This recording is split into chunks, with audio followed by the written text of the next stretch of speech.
Halo, Assalamualaikum warahmatullahi wabarakatuh. Terima kasih untuk yang sudah datang ke channel aku. Kalau belum subscribe, tolong jangan lupa di subscribe, kemudian bunyikan lonceng, dan jangan lupa kasih like serta komentar biar aku makin semangat ya. Hanya pengganti episode 87. Cuek.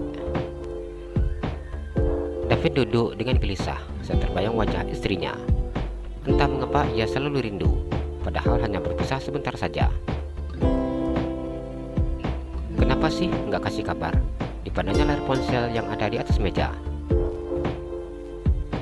Sudah hampir jam makan siang, namun Hana belum ada menghubunginya dan beritahu apa datang kantor atau tidak. Selama Hana mengandung anaknya, David selalu ingin dekat dengan istrinya.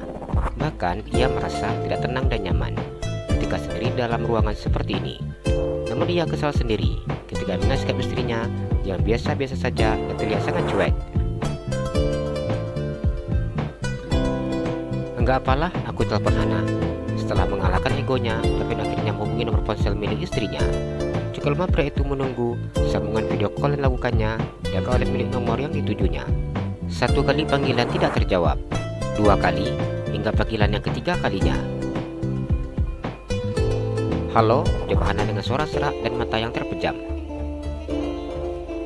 Adek, matanya dibuka dong, ini abang nelpon, David berkata ketika melihat istrinya yang ternyata sedang tertidur mengangkat panggilan telepon darinya. Senyum mengemban bibirnya ketika melihat wajah istrinya yang memenuhi layar ponselnya. Rasa rindu yang tadi dirasakannya kini sedikit terobati. Hana menganggukkan kepalanya dan menutup mulutnya yang menguap. Iya, ada apa? Jawabnya. Lagi tidur ya? Tanya David. Hana tersenyum. Iya, tadi Hana nonton. Tau-taunya udah ketiduran, jelas Hana. Oh, apa nggak datang ke kantor? Tanya David. Hana malas, lagi juga nanti sore mau ke rumah sakit lagi. Entah mengapa dirinya betul sangat malas untuk melihat wajah suaminya saat ini. Oh iya, jawab David kemudian. Apa masih mau lanjutin tidurnya? Tanya David. Iya, Hana masih ngantuk. Nanti kalau sudah bangun langsung makan ya? Iya, jawab Hana. David hanya diam ketika melihat istrinya. Apa sudah teleponnya? Hana sedikit memandang layar ponselnya. Iya, kalau gitu abang mau makan di luar. Soalnya ada yang nggak kesini. Hana mau tidur lagi, masih ngantuk. Iya sayang, I love you. I love you too, jawab Hana yang kemudian memutuskan sambungan teleponnya. David tersenyum ketika melihat ponselnya yang sudah tidak menyala. Abang selalu rindu sama adek. Tapi adek, rindu nggak sih sama abang? Kalau ditanya percuma.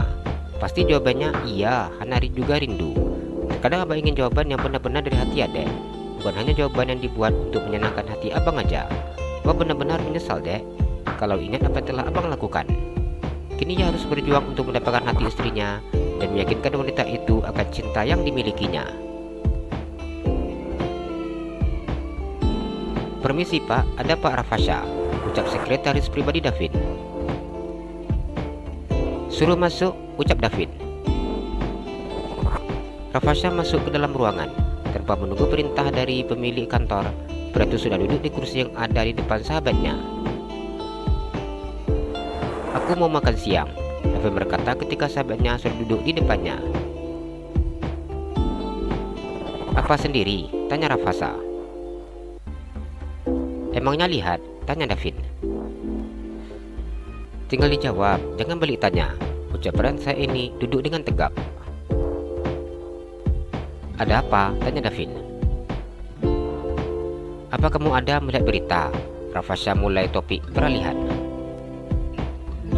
Berita apa? Tentang berliana? Nggak sempat aku lihat berita. Hingga sampai saat ini, hilangnya berliana masih menjadi misteri. Para media sedang mengikut berita tentang mamanya. Davin menganggukkan kepalanya. Biarkan sajalah, jawabnya. Aku bingung, Rafasha mengusap wajahnya. Apalagi? Tanya Davin. Aku sudah mencoba untuk minta restu dengan mama dan juga papa agar aku menikah dengan Karin. Tidak mungkin selamanya aku akan menjalin hubungan yang seperti ini. Namun mereka selalu menolak. Rafasha menarik-narik rambutnya. Bila mereka menolak, apa mereka punya pilihan lain untukmu? Tanya Davin. Rafasha menganggukkan kepalanya. Cobalah dengarkan ucapan kedua orang tuamu. Menurut wanita yang dijodohkan untukmu adalah wanita yang lebih baik daripada Karin. Sepertinya berbicara denganmu tidak membuat kepalaku semakin enak, bahkan tambah pusing, jelas Rafasha. Bila kamu sudah berada di posisiku, kamu akan mengerti seperti apa. Menyesal dengan perbuatan yang telah aku lakukan. Namun nasi sudah jadi bubur. Sekarang nasi sudah jadi bubur, harus bisa aku olah menjadi bubur ayam biar enak. Davin berkata dengan penuh penyesalan. Sudah berapa kali aku katakan, Karin tidak sama dengan berliana. Entahlah, ayo makan. Davin mengajak sahabatnya. Rafasha beranjak dari duduknya. Pria itu kemudian berjalan bersama dengan Davin keluar dari ruangan. Davin diam ketika melihat sosok tajam mata istrinya. Entah apa kesalahan yang dilakukannya hingga Hana begitu sangat marah kepadanya. Adek, abang baru pulang. Dipandangnya Hana yang menggelembungkan pipi dan majukan bibirnya. Terus kenapa? Hana berkata dengan judes. Mana senyumnya? Hana diam dan buang wajahnya. Enggak ada. Loh, kok gitu sih sayang? Katanya mau periksa. Ini baju kenapa belum diganti? Kok belum cantik, belum dandan? Davin mencoba untuk membujuk. Sungguh dirinya tidak tahu apa yang membuat Hana marah. Abang jujur. Ditetapnya wajah Davin dengan penuh kemarahan. Ia merasa sudah dibohongi suaminya. Iya, abang jujur. Ada apa? Tanya Davin. Abang tahu Hana hamil. Iya tahu, sudah ada cek. Abang sudah lihat hasilnya. Sebelum Hana tahu, abang sudah tahu lebih dulu kan? Ia baru menyadari bahwa suaminya sudah tahu lebih dulu tentang kehamilannya. Mengingat semua dilakukan oleh Davin, putus sikap waspadanya untuk melindungi dirinya. Kamar di atas pindah ke bawah. Tidak boleh melakukan olahraga, tidak boleh banyak gerak dan kelelahan. Terus kenapa? Davin bertanya dengan sabar. Kenapa nggak kasih tahu Hana? Abang sudah bilang, Dek, ayo periksa, tapi ada yang nggak mau. Hana diam ketika mendengar ucapan suaminya.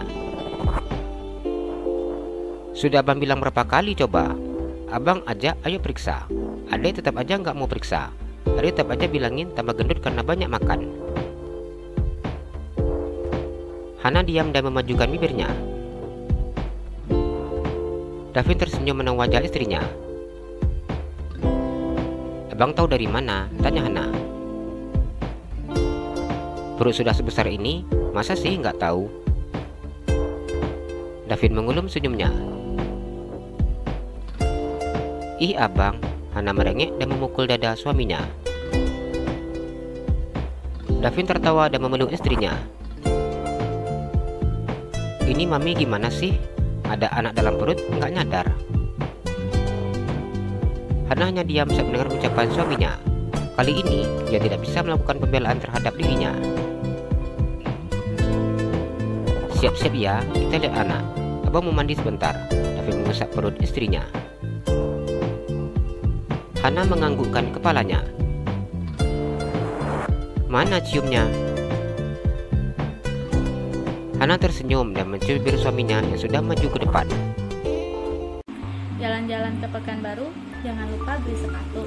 Kalau kamu suka channel aku, please subscribe aku. Terima kasih.